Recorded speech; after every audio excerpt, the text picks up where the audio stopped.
Hey folks, Dr. Kathy Dooley here from Immaculate Dissection. Wanted to show you a great thing you can do for opening up the hip flexors.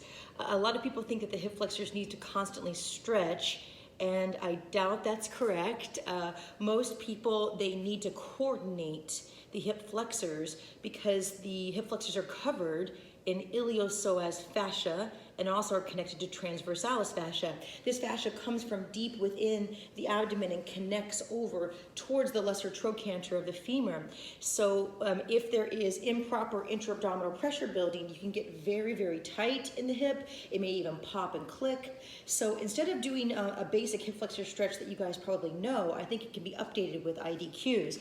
Now, most hip flexor stretching you see looks pretty similar to this, where people will do like that, and we make the joke in ID that it looks like they're getting ready to do some type of interpretive dance.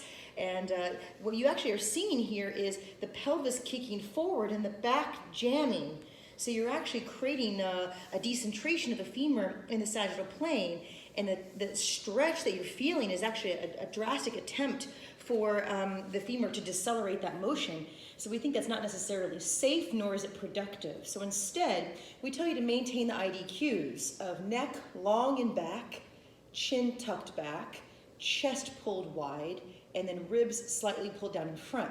That helps you maintain cervical lumbar lordosis and thoracic kyphosis. Also, the ASIS, PSIS, instead of kicking forward on your hip flexor stretch, it should be relatively even hips from front to back. So if you feel the bony prominence in the front and back, they should be relatively even.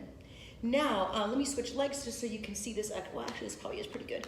What you want to do is you want to make sure to maintain all of those cues and then allow the femur in the front, the pocket, to come forward, which will only really happen at about 10 degrees. And then as you sit back to 140 to 160 degrees based upon your stability levels and mobility requirements, then you can actually mobilize back and forth like so. And notice I didn't really change my spinal cues, but I'm able to target the hip flexors by just going back and forth, maintaining those cues. So I'm not really moving at the pelvis, I'm moving at the femur. And so my fixed point at the pelvis and my mobile point is now the femur. And what you'll notice is that you'll get a lot more openness of the hip afterwards and a lot less detriment to the spinal system. Don't rob one area to pay another area. You don't have to steal your spinal stability to gain hip mobility. In fact, if you steal spinal stability, remember the spine actually innervates the hips, so you might have more instability later if you sacrifice spinal stability.